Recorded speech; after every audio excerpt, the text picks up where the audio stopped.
Listo. ¿Me confirma? ¿Me están escuchando, porfa?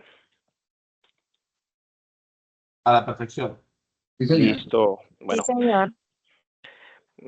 ¿a quién está por ahí, Luisita? Sí, muy buenas tardes, compañeros, jefe. Bueno, hola Luisita, buenas tardes. Bueno, vamos a Luisita, tratar de ya te ser... escucho Buenas otra vez, tardes. qué bueno. Uy, sí. ¿Cuándo ingresa Luisita? Ya está para unos 21 días.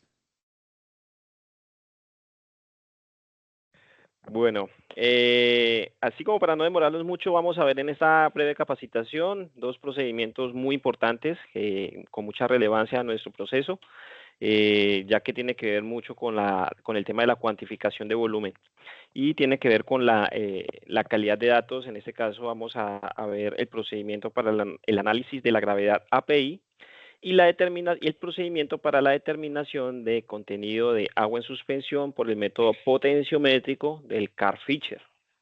Entonces van a ser dos procedimientos, vamos a ver básicamente los conceptos básicos, algunas consideraciones muy importantes que a veces lo digo personalmente porque pues ya me ha pasado, ya lo he vivido con personal de laboratorios o inclusive inspectores que a veces omiten ciertas cositas que pues a veces nosotros como que no le tomamos mucho cuidado, pero son muy importantes en este procedimiento. Básicamente, el alcance que vamos a tener o que toma el procedimiento, tanto en nuestro sistema de gestión como lo que trata de abarcar el ASTM, es estandarizar el procedimiento para determinar la gravedad API, la densidad relativa del petróleo, productos de petróleo, utilizando hidrómetros de vidrio. Eso consta ese procedimiento. El procedimiento que vamos a ver es el 1298, sección B de la ASTM, en conjunto con una serie de cálculos de acuerdo a lo establecido por la misma norma. Aquí les quiero mostrar rápidamente todo lo que conlleva la normatividad y la documentación de referencia que hace énfasis en este procedimiento. Entonces, las que ven, las dos principales, o la principal es la ASTM, de la Sociedad Americana del Petróleo de Estándares y Materiales. El número del artículo del procedimiento es la 1298 12B. La última actualización es del 2011. Este estándar también es acobijado por la API, el Instituto Americano del Petróleo, en su capítulo 9.1, pero básicamente es el mismo procedimiento establecido en la ASTM. ¿Listo?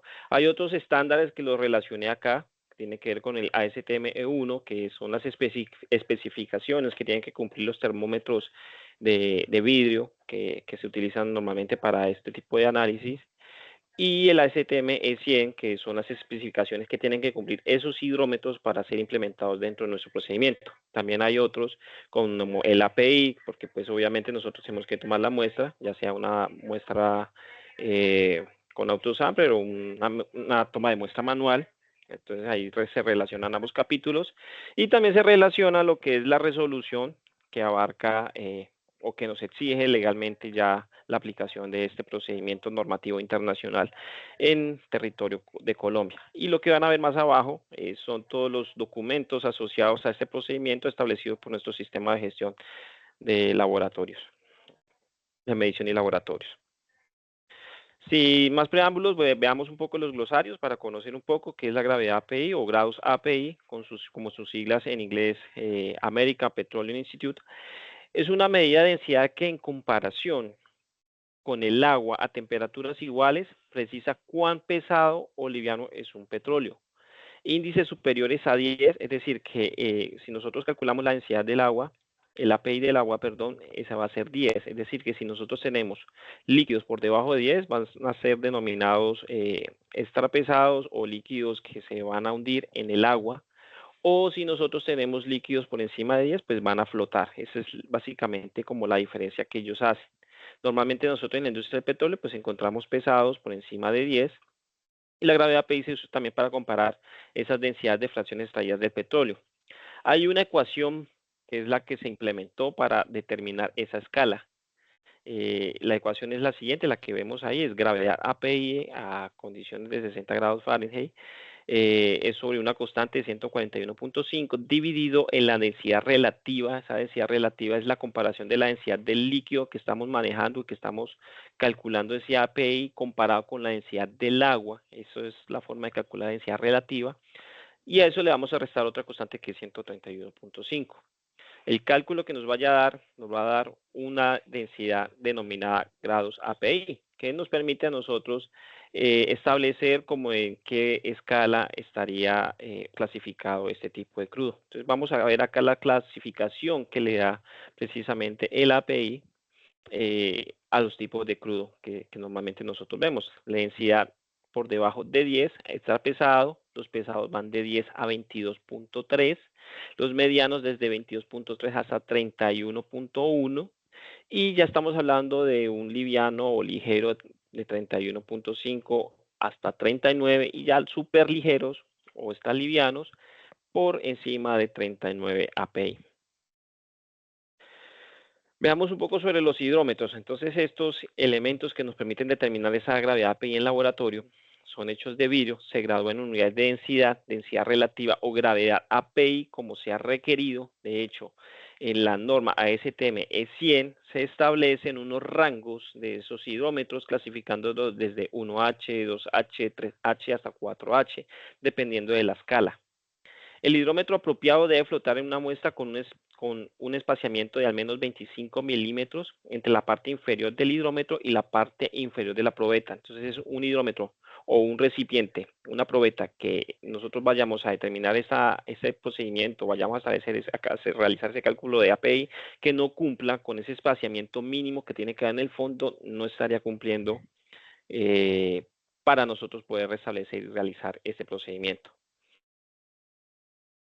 Veamos los termómetros. Los termómetros también tienen una clasificación, unas especificaciones contempladas en una normatividad ASTM E1, donde se establecen los requerimientos, especialmente para los termómetros 12F de vidrio, aunque esos ya están mandados a recoger. Ahora se están usando otros termómetros denominados termómetros electrónicos como el TL1, que permiten tener mayor precisión en el cálculo de esa temperatura. Y los baños de temperatura constante, si es requerido, debe cumplir con las dimensiones tales que se pueda acomodar el cilindro dentro del hidrómetro con la proporción de la muestra totalmente inmersa bajo la superficie del líquido de la temperatura constante. ¿Qué quiere decir?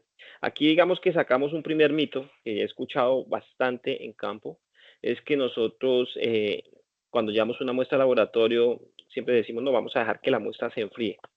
Hay una forma, y nos lo permite el procedimiento, de realizar, como se dice, el análisis en caliente, y es avalado por el mismo procedimiento, y precisamente por eso es donde entra en juego ese baño de temperatura constante. El baño de temperatura constante tiene que tener esa cobertura completa de todo el fluido que vamos nosotros a trabajar dentro de la probeta, es decir, que si el baño María está diseñado de tal manera que solamente el líquido que yo voy a tener calentando me va a cubrir solamente la mitad de la probeta, no me sirve, inmediatamente ya no me aplica.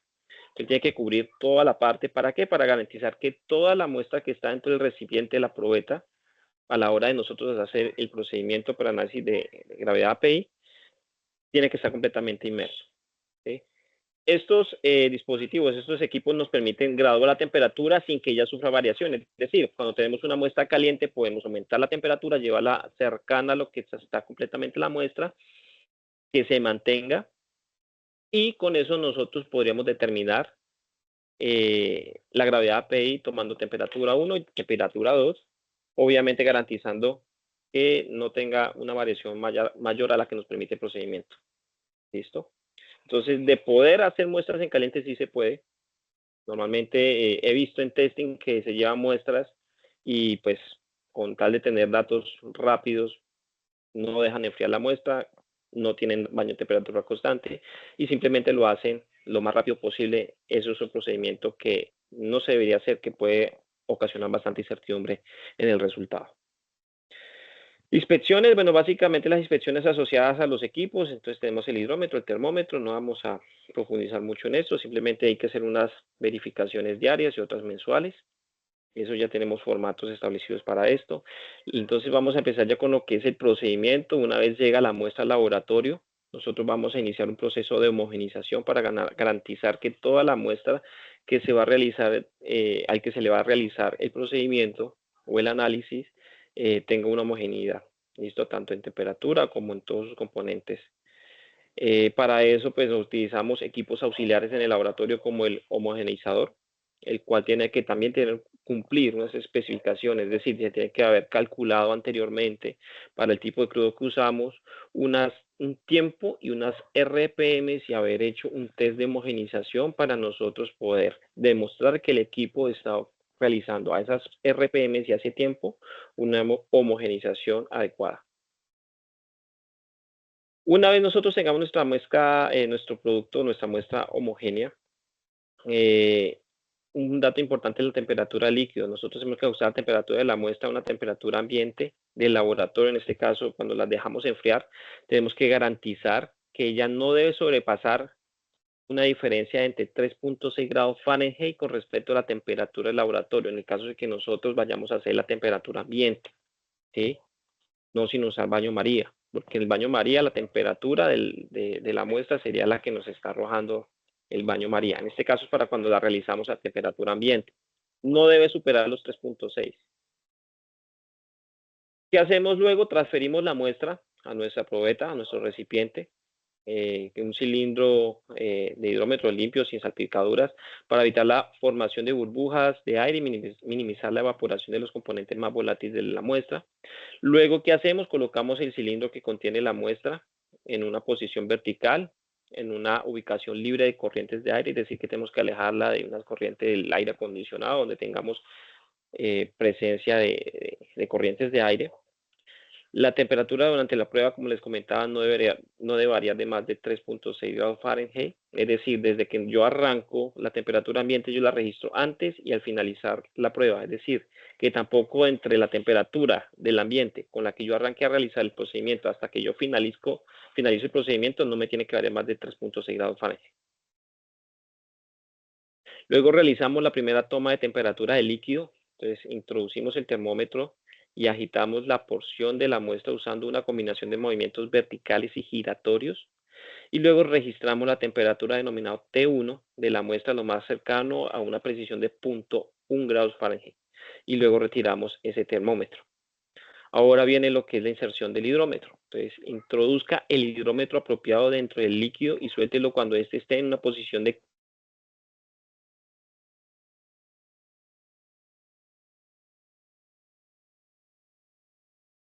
cuando el hidrómetro se estabilice y flote libremente lejos de la pared del cilindro, estime la lectura de la escala del hidrómetro.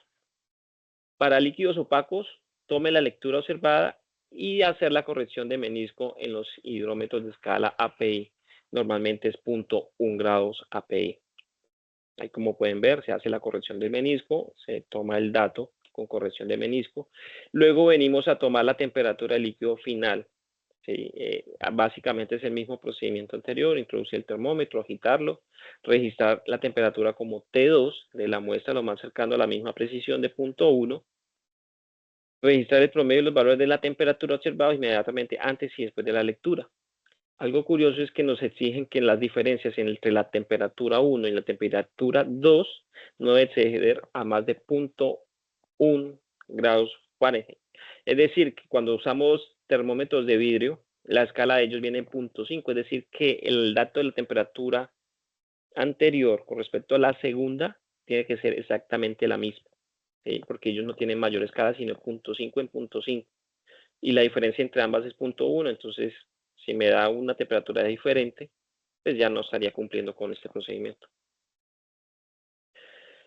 Y por último, toma de temperatura del líquido. Bueno, esto es para nosotros realizar la corrección. Acá tomamos el dato normalmente de los reportes que a nosotros nos hacen nuestros compañeros de laboratorio. Es para que ustedes conozcan de dónde salen los datos, porque nosotros tenemos una API corregido. Nosotros, para hacer esa corrección, nosotros tenemos que llevar ese API, esa toma de datos que nosotros tenemos, hacer una corrección por temperatura y llevarlo a una temperatura de 60 grados Fahrenheit. Para eso nosotros nos apoyamos realizando la corrección mediante cálculos de acuerdo a las tablas 5A y 5B establecidas por el API, para obtener la gravedad específica en grados API y la temperatura estándar, que sería 60 grados. también hay unos cálculos que nosotros podemos emplear precisamente para hacer esta corrección. Entonces, por eso es que nosotros vamos a ver en los reportes una API inicial, como lo pueden ver, que se denomina API observado, con correcciones, y una temperatura observada.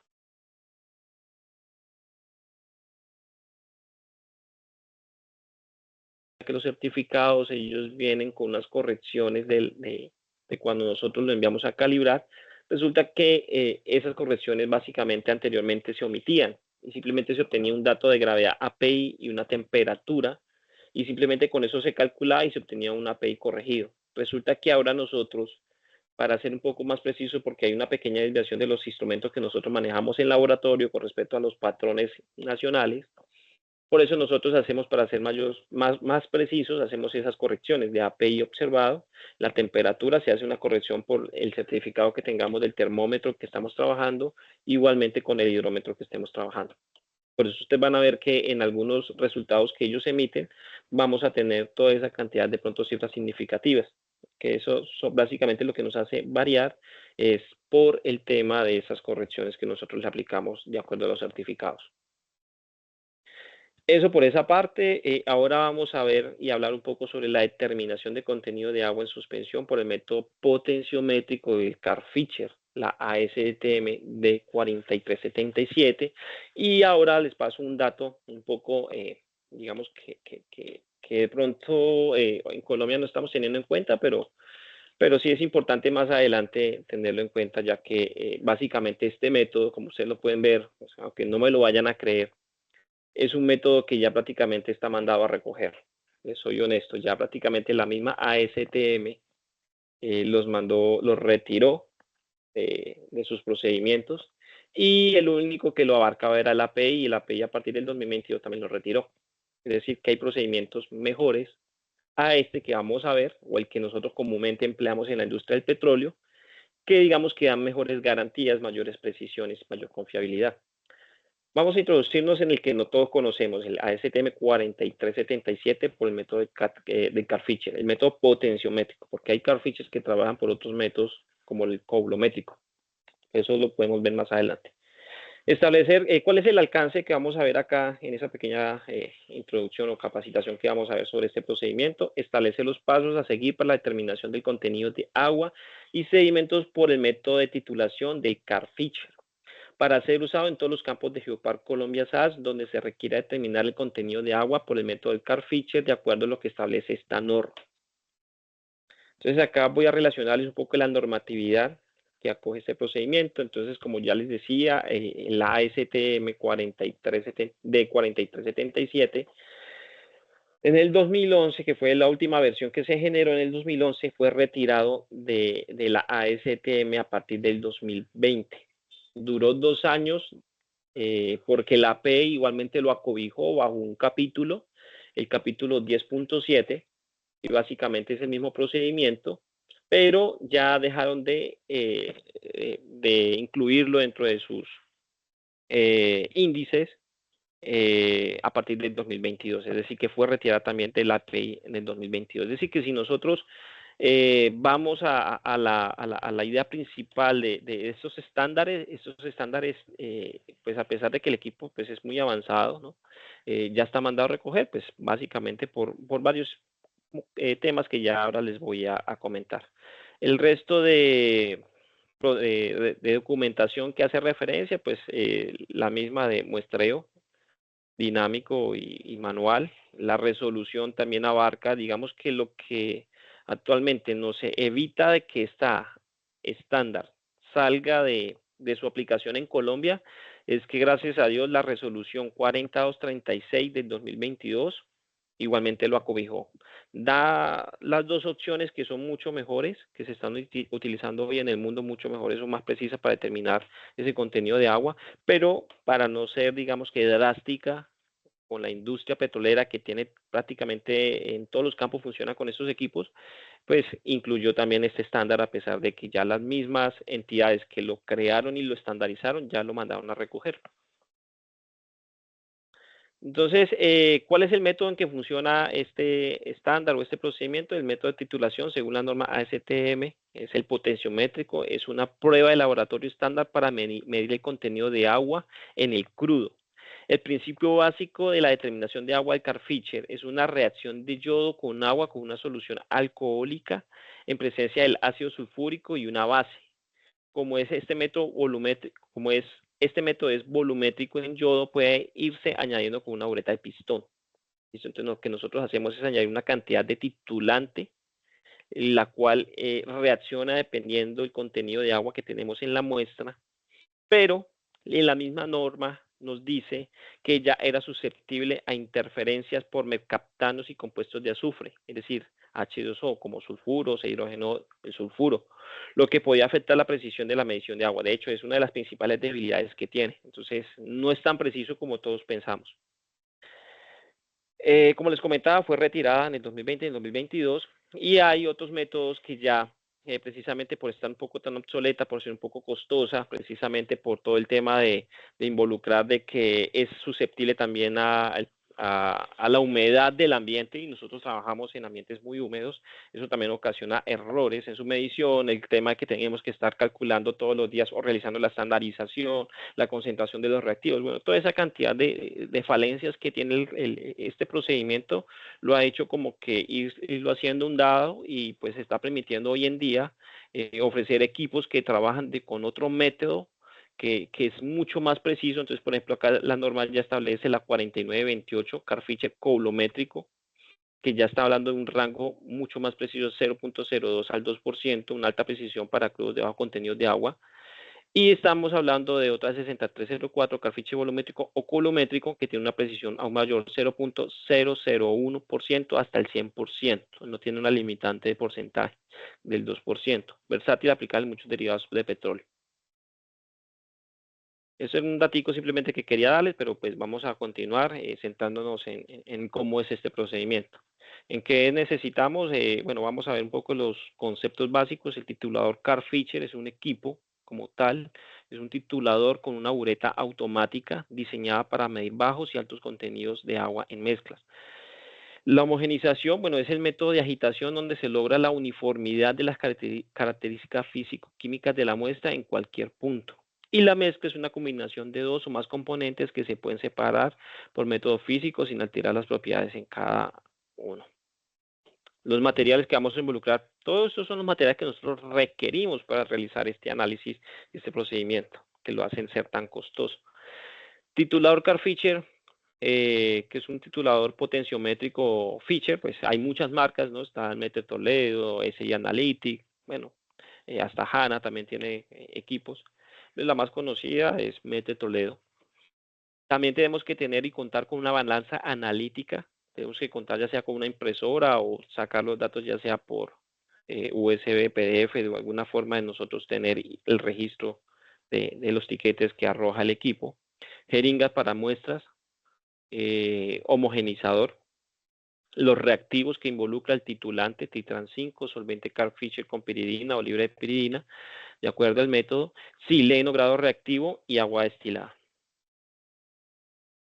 Voy a mostrarles rápidamente como el flujograma de lo que nos establece el procedimiento. Primero, para nosotros realizar lo que se denomina la estandarización, que es con lo que nosotros arrancamos el procedimiento.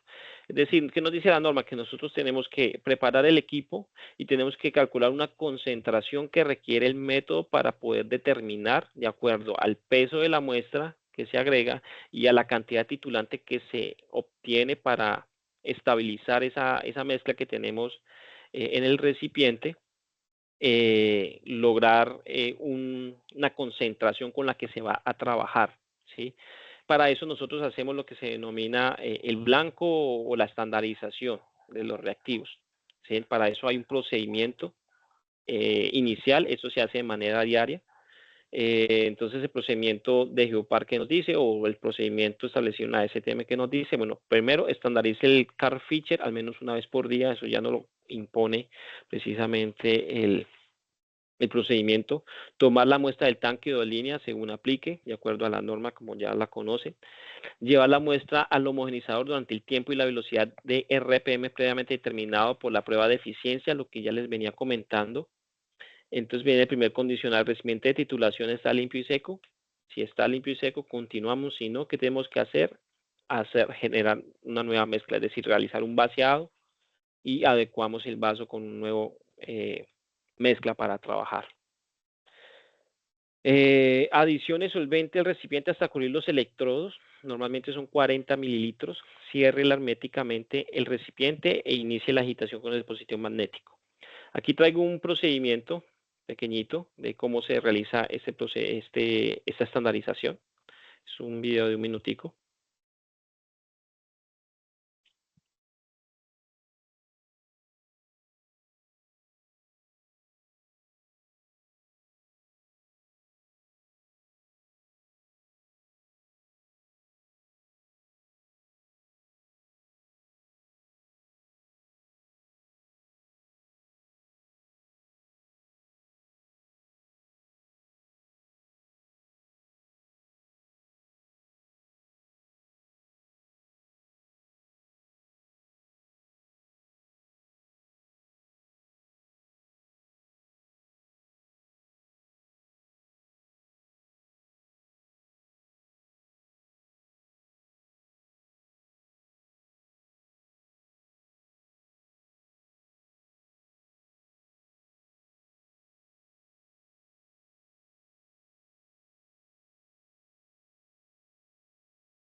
Listo, básicamente lo que nosotros hacemos es hacer 2 veces ese procedimiento. Tenemos 2 datos de concentración.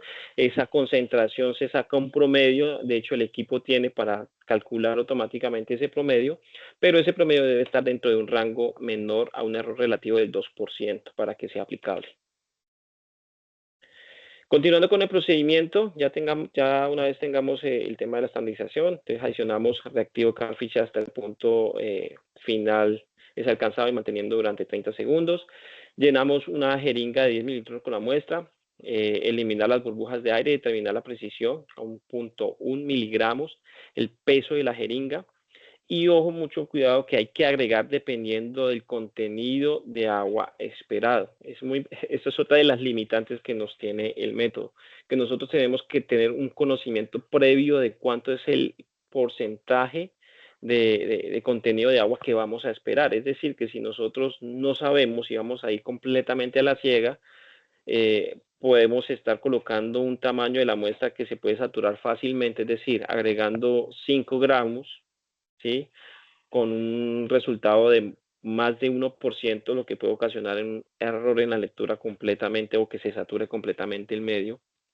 Entonces, por eso es importante nosotros saber cuánto es el SW que esperamos obtener y en base a eso, asimismo, nosotros agregamos el tamaño de la muestra. Estamos hablando que si esperamos obtener entre un 0 a 0.3%, se agregan 5 gramos de muestra.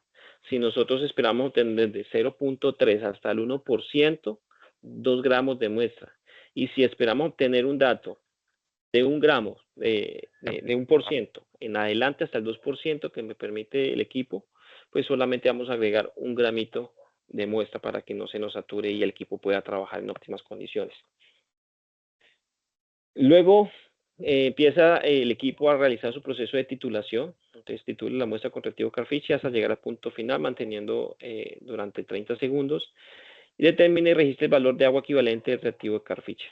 Entonces, básicamente ahí nos arroja una tirilla con un contenido de agua que nosotros hemos determinado. Ese contenido es másico, entonces es muy importante porque no es el resultado final que van a ir en los reportes que nos emite finalmente para calcular volumen, sino que se tienen que hacer otras, digamos, como correcciones, porque como es másico, tenemos que pasarlo a ser volumétrico y tenemos que agregar el porcentaje porque el Carfischer no me lee sedimentos. Entonces nosotros tenemos que tener unos datos previos del sedimento para el crudo que estamos trabajando y eso se le suma al final y con eso es que nosotros tenemos el dato final de SIW para la muestra.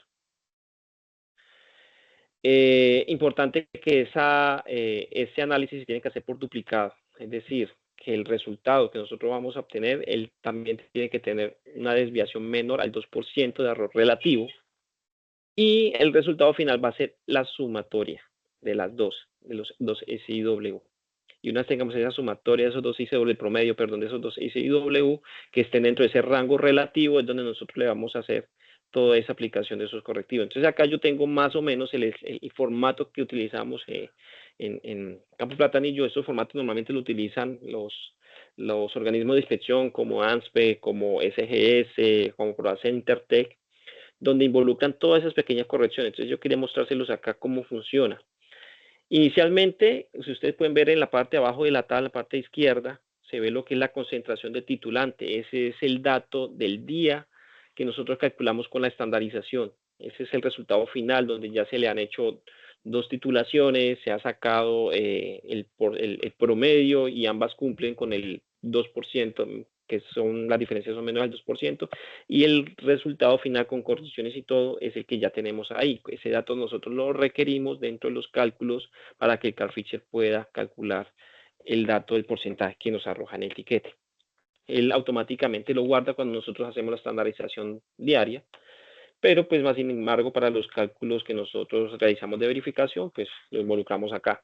El análisis que nos va a arrojar, nos arroja un dato en milímetros, que es la cantidad de reactivos requerido en la titulación, y el peso de la muestra que nosotros se los ingresamos. ¿Ya? Entonces, como pueden ver ahí, todos los pesos de la muestra están cercanos al 5 gramos, de acuerdo a lo que se espera obtener en porcentaje de agua. Lo que ven en gris claro es el resultado de las correcciones que se hacen por certificado. Resulta que nosotros, ese volumen que ustedes ven ahí del reactivo, la bureta ya viene con un error relativo o un error, perdón, un porcentaje que se debe corregir, que viene por el certificado, y ese es el que se le aplica para hacer esa corrección del volumen de la titulación. Lo mismo con la balanza también en su certificado viene unas correcciones, entonces ahí se le aplica también la corrección a la balanza, se le aplica la corrección a la bureta, se obtienen los datos y con esos dos datos de mililitros y de gramos es que se obtiene el porcentaje en peso. Una vez tengamos ese dato para el análisis 1 y para el análisis 2 y que son estén dentro de ese 2% relativo, se calcula el promedio. En este caso, un ejemplo, el primer dato sería 0.132 y ya tenemos que tener previamente el dato del API, ¿cierto? La densidad relativa de ese crudo que estamos trabajando. Ahí se involucra, se obtiene y se hace la conversión a volumétrico, es decir, de 0.132 pasa a ser 0.116 y se le agrega o se le suma el porcentaje volumétrico del sedimento que depende de un análisis que nosotros hacemos trimestralmente y lo enviamos al laboratorio externo por medio de otro procedimiento, ¿sí? Para determinación de sedimentos por extracción. Y la sumatoria de ambos es el porcentaje de ICW que nosotros conocemos o que se nos reporta en los certificados que nos emiten los laboratorios. Entonces, para que ustedes conozcan un poquito de todo lo que va detrás de ese resultado final y que también involucra en todo este procedimiento. De resto no tengo nada más, muchachos. Muchas gracias por el tiempo, por la atención. No sé si tengan preguntas, dudas, comentarios.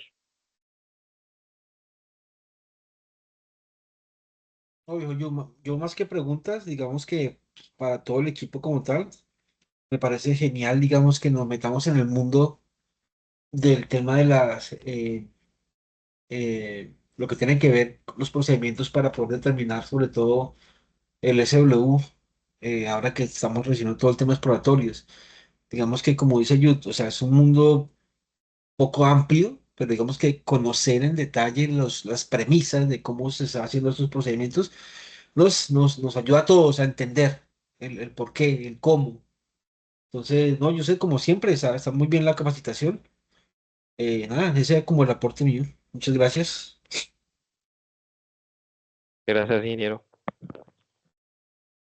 ¿Alguien más que de pronto tenga una duda, comentario? Yusef, no, nada, quería agradecerte por el espacio, por el conocimiento compartido el día de hoy y pues aprovechar para hacer un aviso parroquial, ya que tenemos programado otras dos capacitaciones esta semana que van a ser grabadas y cargadas a la página de Podcast Academy y pues a los que están presentes invitarlos a que asistan, invitarlos también y motivarlos a que sigamos ingresando pues a la página y compartiendo pues todo este espacio de conocimiento entre nosotros. Muchas gracias, Joseph. Muchas gracias, Chepito. Y quedaríamos ahí atentos a las fechas para, obviamente, asistir. Asistemos en descanso. A mí me gusta todo ese tema. No, y gracias a todos por la asistencia. Ya a partir de hoy en nuestra plataforma OK Academy ya tenemos el cuestionario de esta, no podemos irnos sin el cuestionario, pero pues ahí le dejamos el cuestionario. Realmente está muy sencillo, son 8 preguntas, les dejé 25 minutos, están muy sencillas, hay varias falso y verdadero. Y básicamente la información, pues la revisamos acá, los punticos así en que hice como más hincapié son los que están en esas preguntas. Pero una vez ustedes respondan eso, pues es importante porque si lo responden bien es que ya la tienen clara, ¿sí? Y yo sé que ustedes ya vienen manejando todo este tema, ya muchos han pasado por laboratorio y la tienen clara y pues básicamente va a ser muy rápida la evaluación. Y pues muchas gracias a todos por el tiempo, por sacar ese espacio y nada, tratamos de hacer la cortica para que no se me aburra. El resto no tengo nada más, muchachos. Muchas gracias por la asistencia. Muchas gracias, Joseph. Vale, Yud. Muchas gracias por la capacitación. Gracias, Joseph. Gracias. Bueno, hasta luego. Hasta luego. Luego. Hasta luego.